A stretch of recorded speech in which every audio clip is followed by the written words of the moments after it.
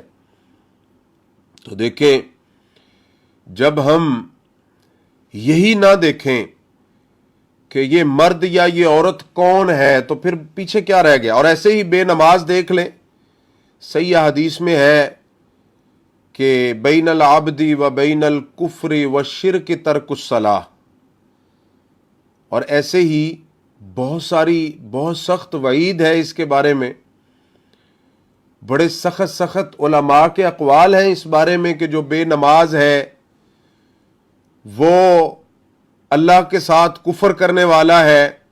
من ترک الصلاۃ متعمدا فقد کفر، اور مسند احمد کے اندر حسن سند کے ساتھ صحیح حدیث ہے کہ جو بے نماز ہے وہ فرعون، حامان اور قارون کے ساتھ ہوگا قیامت کے دن۔ کیا مطلب؟ کہ جو ان کو عذاب ہوگا وہی اس کو ہوگا۔ اور قرآن میں اللہ تعالیٰ فرماتے ہیں سورۃ المدثر پارہ نمبر 29 کے اندر، ما سلککم فی سقر قالوا لم نک من المصلین، کہ نماز نہ پڑھنے کی وجہ سے جہنم میں جا رہا ہے۔ تو ایک دیندار باپ جب اپنے بیٹے کی یا اپنی بیٹی کی شادی کسی شرک کرنے والی عورت یا مرد یا کسی بے نماز مرد کے ساتھ یا بے نماز عورت کے ساتھ کر دیتا ہے تو اسلام تو ہمیں اس بات کی اجازت نہیں دیتا۔ وہ کون سے دین کے طریقے کے اوپر عمل کر رہا ہے؟ اور قرآن میں اللہ تعالیٰ فرماتے ہیں وَمَن يَبْتَغِ غَيْرَ الْإِسْلَامِ دِينًا فَلَن يُقْبَلَ مِنْهُ وَهُوَ فِي الْآخِرَةِ مِنَ الْخَاسِرِينَ، کہ دین اسلام سے ہٹ کر کچھ بھی کرے گا تو وہ اللہ قبول نہیں کریں گے۔ تو اسلام کا یہ طریقہ نہیں ہے مسلمان کا نکاح کسی مشرکہ یا کسی مشرک سے کیا جائے، وہ کوئی بھی ہو، کسی بھی گروہ، کسی بھی مذہب کے ساتھ تعلق رکھنے والا ہو، جب شرک کر لے گا تو سب کچھ ختم۔ کیونکہ اللہ سبحانہ و تعالیٰ نے انبیاء کو کہا ہے کہ اگر آپ میں سے، حالانکہ انبیاء تو شرک سے پاک ہیں، گناہوں سے پاک ہیں، اللہ نے اتنی سختی کیوں فرمائی؟ ہمیں سمجھانے کے لیے کہ شرک آ گیا تو کلمہ کیا، اگر نبوت و رسالت کے عہدے پہ فائز ہے تو پھر بھی اللہ سبحانہ و تعالیٰ نے اتنی سخت وعید فرمائی ہے کہ سارے عمل برباد ہو جائیں گے۔ تو یہ اتنا قبیح گناہ ہے کہ جس کے اندر شرک آ جائے سب کچھ ختم ہو جاتا ہے۔ تو سب سے پہلے شادی کے لیے ہمیں یہ چاہیے کہ ہم دیندار رشتہ تلاش کریں۔ اگر ہم نہیں کرتے تو اس کا مطلب ہے کہ ہم نے وہ طریقہ اختیار کیا ہے شادی میں جس کی شریعت نے ہمیں اجازت نہیں دی، غیر شرعی طریقہ ہے۔ دوسرے نمبر پہ سنن نبی داود کے اندر حدیث نمبر 2050 اور مسند احمد حدیث نمبر 12613 میں قال رسول اللہ صلی اللہ علیہ وسلم تزوج الودود الولود فانی مکاثر بکم الامم، اللہ کے نبی صلی اللہ علیہ وسلم فرماتے ہیں کہ ایسی عورتوں سے شادی کرو جو زیادہ بچے پیدا کرنے والی ہیں اور زیادہ محبت کرنے والی ہیں۔ یعنی یہ دو خوبیاں ہونی چاہیے دین کے بعد۔ بچے زیادہ کیوں؟ آپ نے فرمایا فَإِنِّي مُكَاثِرٌ بِكُمُ الْأُمَمْ، کہ میں قیامت کے دن فخر کروں گا زیادتی کی وجہ سے، ساری امتوں میں سے سب سے زیادہ میری امت ہوگی۔ اچھا، جب ہم بے دین لوگوں سے شادی کرتے ہیں تو سب سے بڑا یہی نقصان ہوتا ہے کہ جس وجہ سے شریعت نے ہمیں شادی کا کہا کہ بچے پیدا کرو، ہم اس کی مخالفت کر رہے ہیں۔ اور ہم نے دیکھا ہے بہت سارے لوگ جو اپنے آپ کو بڑے مسلمان سمجھتے ہیں لیکن ایسی عورتوں سے شادی کر بیٹھے کہ جنہوں نے پابندی لگائی ہوئی ہے کہ رسول اللہ صلی اللہ علیہ وسلم کی اور اللہ تعالیٰ کے فرمان کی نافرمانی کرنی ہی کرنی ہے، ہم نے اولاد پیدا نہیں کرنی۔ اب کیوں نہیں کرنی؟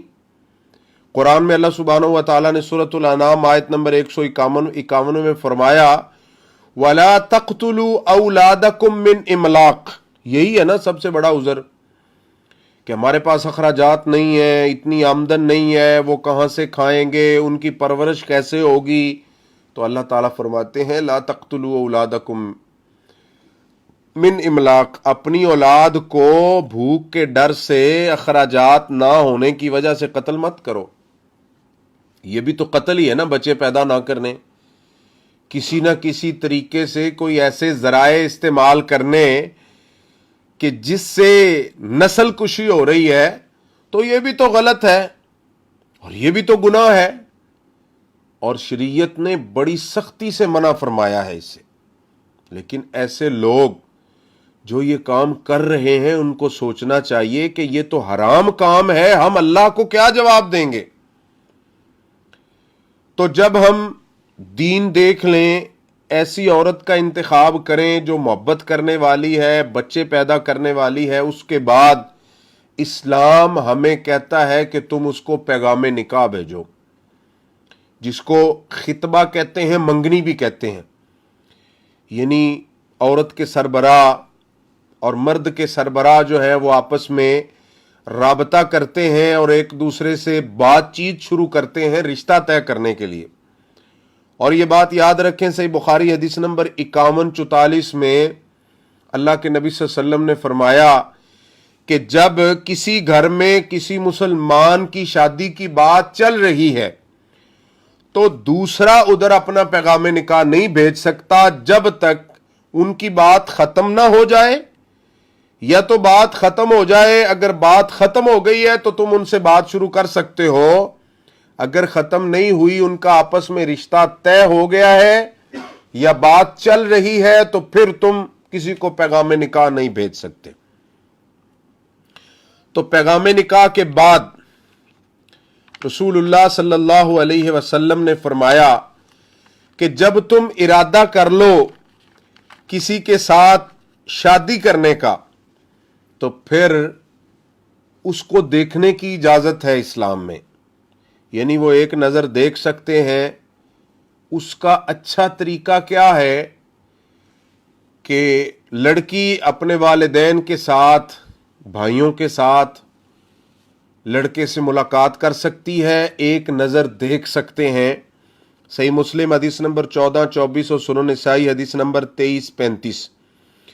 عن ابی ہریرہ رضی اللہ تعالی عنہ قال كنت عند النبي صلی اللہ علیہ وسلم فأتاه رجل فأخبره انه تزوج امرأة من الانصار فقال له رسول اللہ صلی اللہ علیہ وسلم انظرت الیہا۔ ابو ہریرہ فرماتے ہیں کہ میں رسول اللہ صلی اللہ علیہ وسلم کے پاس تھا تو ایک بندہ آیا، اس نے کہا کہ میں نے انصاری عورت سے شادی کی ہے، ابھی رخصتی نہیں ہوئی تھی، صرف نکاح ہوا تھا۔ آپ نے فرمایا کیا تو نے دیکھا ہے اس کو؟ اس نے کہا یا رسول اللہ صلی اللہ علیہ وسلم نہیں۔ آپ نے فرمایا اس کو ایک دفعہ دیکھ تو لو، اس کو دیکھ لو، پتہ چل جائے، اس سے ملاقات ہو جائے، بات ہو جائے، تو یہ بہت اچھی چیز ہے ہمارے تعلقات کو، اور جو ہمارا آپس میں رشتہ قائم ہوا ہے اس کی پختگی کے لیے۔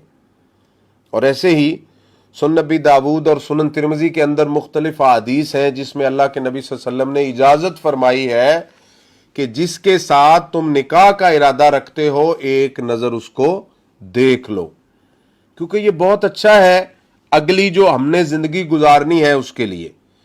کیونکہ بعض دفعہ ایسے ہوتا ہے ہمارے معاشرے میں، یہ بہت عجیب سی بات ہے کہ کچھ لوگ اپنی انا کا مسئلہ سمجھتے ہیں کہ اگر کسی لڑکی کا کسی لڑکے کے ساتھ رشتہ طے ہوا ہے تو والدین سمجھتے ہیں کہ صرف ہم ہی کریں گے اور ہم ہی دیکھیں گے، ہم ہی پسند کریں گے، ان کو حق نہیں ہے۔ کہتے ہیں ہماری برادری میں تو ایسا رواج ہی نہیں ہے، جبکہ اسلام ایسی چیز نہیں ہمیں دیتا۔ اسلام کہتا ہے کہ تم ایک نظر دیکھ سکتے ہو، ملاقات کر سکتے ہو، لیکن اس کا طریقہ کوئی احسن اور اچھا ہونا چاہیے۔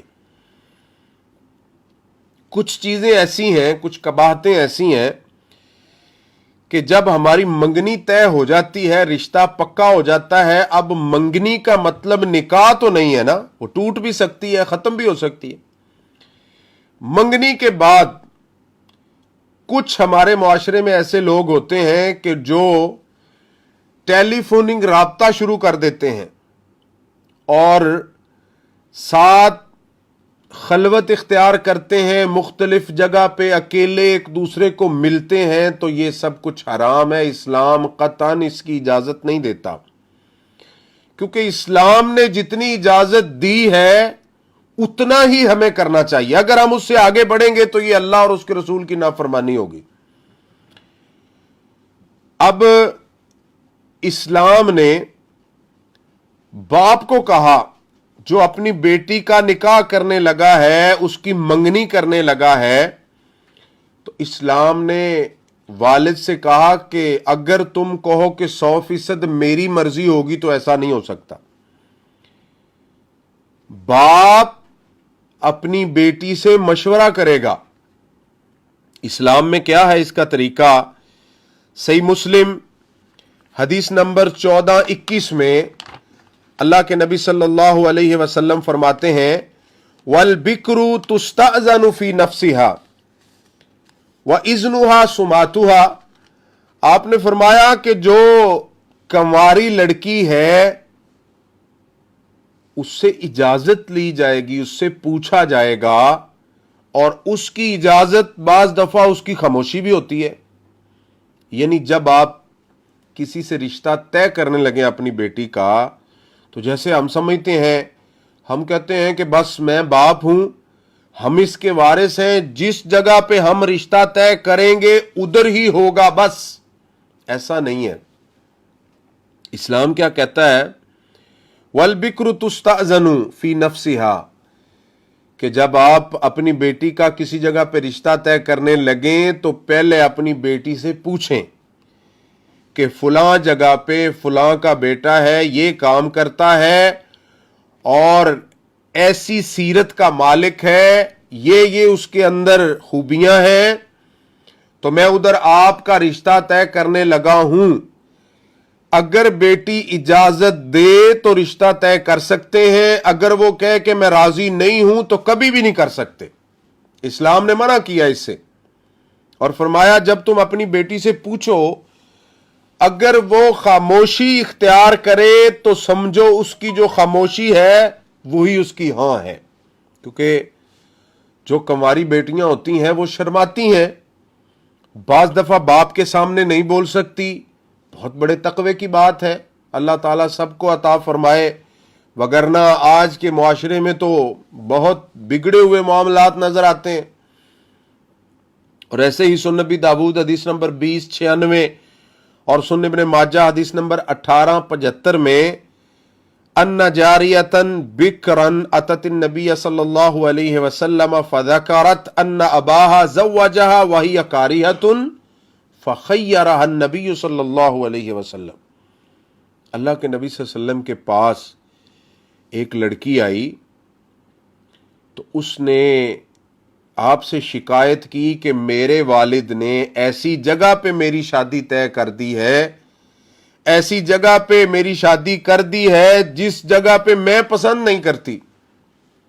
اب کیا مسئلہ ہے، کیوں پسند نہیں کرتی ہے تو وہی جانتی ہوگی۔ ظاہری بات ہے ہر کسی کے جذبات ہوتے ہیں، ہو سکتا ہے دینی اعتبار سے وہ صحیح نہ ہو، یا اور کوئی مسئلہ ہو، حسن کے اعتبار سے ہو، شکل صورت کے اعتبار سے ہو، عادات کے اعتبار سے، کچھ بھی ہو سکتا ہے۔ فخیرہ النبی صلی اللہ علیہ وسلم، تو اللہ کے نبی صلی اللہ علیہ وسلم نے اس کو اختیار دیا کہ اگر تو پسند نہیں کرتی تو کوئی مسئلہ نہیں ہے، تیری مرضی ہے تو اس کے نکاح میں رہ لے، اگر تیری مرضی ہے تو خلا لے لے۔ اور آپ کو پتہ ہونا چاہیے کہ جیسے شریعت نے خامند کو طلاق کا حق دیا ہے، ایسے ہی اگر عورت پسند نہیں کرتی، کوئی شرعی عذر ہے تو وہ خلا لے سکتی ہے، قاضی کے پاس جا کر اپنے خامند سے علیحدگی اختیار کر سکتی ہے، اس میں کوئی حرج نہیں ہے۔ تو اس حدیث سے یہ ثابت ہوا کہ باپ کو چاہیے پہلے اپنی بیٹی سے مشورہ کرے اور پھر اس کے بعد رشتہ طے کرے، یہ اسلام ہمیں سکھاتا ہے۔